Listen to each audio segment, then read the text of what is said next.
Another friend now speaks, Bildad. He does not even try to encourage. Bildad also speaks biblical truth, it's just applied wrongly. We don't know what God is doing in someone's life. There was a man born blind that the Pharisees accused of being born in sin, and Jesus said there was no sin. He was given the gift of being used to bring God glory. We can't look at someone's life and decide what God's up to. We can know some general things like he's doing good and he's being loving and he's working out the salvation of his people. But we don't know the mind of God. His ways are unsearchable. We have had people tell us, personally, our family, that we are cursed because we have disabled children. We've been told that we need to repent. The problem is we live blameless before God. What are we going to repent of? This was a Job moment. Then they said it could have been the sin of an ancestor.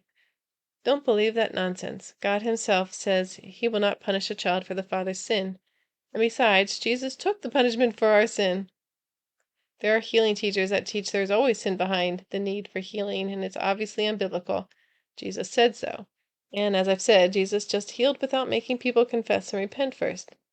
This chapter is again filled with theological truth. God does not pervert justice. Bildad even gives a proper prophecy and says that Job's latter days will be greater than his former days.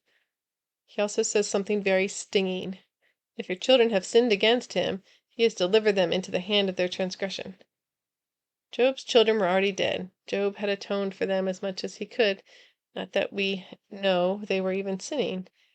Saying they could have died because of their sin doesn't help Job. It could only hurt.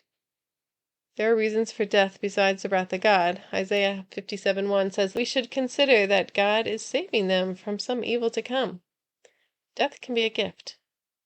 Whatever was going on, God was just in the death of Job's children, and God was using it in Job's life and in the lives of those friends and in ours.